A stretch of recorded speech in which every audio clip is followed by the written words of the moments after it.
غمري خوان صلى الله عليه وسلم لفرموديك فرمي إذا أتاكم من ترضون دينه وخلقه فزوجوه فرمي هر کسی هاتا داوای کچەکانتان دووشتی تیابوو دین لەگەڵ ئەخلاق ئێوە کچەکەتانی پێبن لەوانەیە سێ ماوە تەماشا بکەین دین چییە کابرا نوێژەکە تەواو دین هەرەوە نییە نوێژ بکە لەوانەیە بڵێن ئەخلاق چییە کابرا وەڵا زینای نەکردووە تەواو مەشروب ناخواتەوە تەواو نا دین و ئەخلاقەوە نییە ئەوە بەشێکە لێی بەشی تری زۆر زۆرە دینیش و ئەخلاقیش من ترضون دينه ديني اما هر همو الى سرچی بنیان نراوە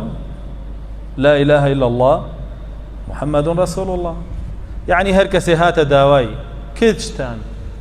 او کس تطبیق کری لا اله الا الله محمد رسول الله بو او کچتانی پێبن واتە لەسەر تەوحید و لەسەر سنت بۆ کچتانی پێبن یەکناکە تۆ کابرا نوێژێک بکە و ئاگای لە لا اله الا الله نەبێ هەرچی شیرک و کوفرە ئەنجامی با کچی پێبێ بە نوێژەکە نابێتە دیندار بابیشی کە لەگەڵ کوفر و شیرکە خوا نوێژی لێوەرناگرێ نەک هەر نوێژ هیچ عیبادەتێکی لێوەرناگرێ نەک هەر عیبادەت ئەگەر ئەولیاش بێ ئەولیایەتیەکەی لێوەرناگیرێ مادام شیرک و کوفریە بێ کورە پێغەمبەرایەتیشی لێوەرناگیرێ لئن أشركت ليحبطن عملك خوای پروردگار بکێ فەرمێ بە پێغەمبەرە فەرمێ صلی الله عليه وسلم ئەگەر شەریک بۆ خوا قەرار بەی کردارە پوچەڵە بێتەوە یعنی پێغەمبەرایەتیش لێوەرناگیرێ بۆیە کابرا کە شیرکی ئەنجامە من حساب بۆ نوێژی ناکەم حساب بۆ ڕۆژووی ناکەم حساب بۆ عیبادەتەکانی ناکەم پێی ناڵێم دیندار پێڵێم مشریک با هەمووشی بکە ئەم مشریکەش هەرچی دنیایە بڵێ نوێژەکە لە مزگەوت دیومە من حسابي وي بوكم ديني نيه باتابعين لمزقود به لارزي بيشو به سوش دبره ما دام لقل شركه هيش سوديكي نيه بو من ترضون دينه هاد جوان تي بقى يعني دينكي او دين بك اخوا ايوه نقو ديني كخلق يبينه او ديني خوته او دين شي خوا ايوه او توحيده والسنه شوين كودي بيغمر صلى الله عليه وسلم معناي محمد رسول الله لخويا تطبيق قادرون نكا لقلي او شاهدي اداك محمد صلى الله عليه وسلم خوا ناردويتي بوي ام دواي كوي يعني شاهدي اداك كمن شوين كوتي اوم لبروي او رسولي الله بلام دروبك لولاو شوين هرچی سروک بکوي هرچی شيخ بکوي هرچی ملا بکوي هرچی حزب بکوي واز لپیغمبري خوا بين صلى الله عليه وسلم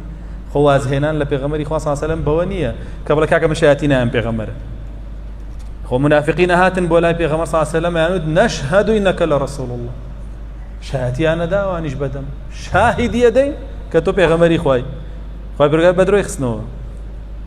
تی والله يشهد إن المنافقين لكاذبون لو شایەتمانیانە خوا شاهیدە کە درۆزنن درۆکەن بۆیە بەڕاستی من ترضون دينه أم كسب معناي كلمة لا إله إلا الله محمد رسول الله لأخويا تطبيق كان لسر توحيد السنة به أو أجر بلين أساسي ترين بشي دينك باسكين إن جاء دعاء بروي بو نويجة فرزكاني إن جاء دعاء بروي بو روجو إن جاء دعاء بروي بو زكاة إن جاء دعاء بروي بو حجي إن جاء دعاء بروي بو أمر بچاكة ونهي لخرابي أما هميت القالب دين شعبي إيمان چندانك حفتا أوانده پیغمبر صلى الله عليه وسلم فرميتي أما همي دينه کاگە دین هەرەوە نییە بیبینی یەتە مزگەوتەوە وەکو ڕۆبۆت تۆزیە چەمێتەوە ناوچوانە خاتە عەرز وە ڕواتەوەی تر وەڵا باکچی بینێمە دیندارە تێمەکەون بەوە دین حەقیقەت و ناوەڕۆک و بنەمای هەیە ئەبێ ئەم ئینسانە لە خۆیان تەطبیقی کردبێ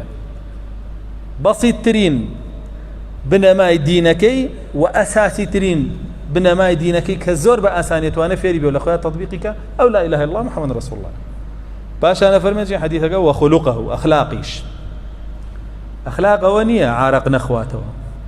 أخلاق ونية زينا نكا بتنها وبشكل أخلاق جورترين بشي أخلاق بوبيا وكتو شايستي وبيع أفرد بكي تدسيا وكشي خود بكي تدسيا وبريتيا لويكا أمانة باريس بيع أم كشا أمانة للاي بيغمر صلى الله عليه وسلم فرمي إيوة بأمانة إخوا وريانا قرنا مكشانا أم بياوة أمانة باريس بيع قدري أفرد بزاني چۆن ڕایگرێ نە لا ڕێیکە نە سەرکەشیکە نە بیشی کوتێتەوە و دایمرکێنێتەوە و زەلیلیکە نە ئەمانەت پارێز بێ ئەم کچە لە ماڵی باوکی معزز مكرم بووە کە هاتە ماڵەکەی ئەم ئەو عیزەت و کەرامەتەی لە دەست نایە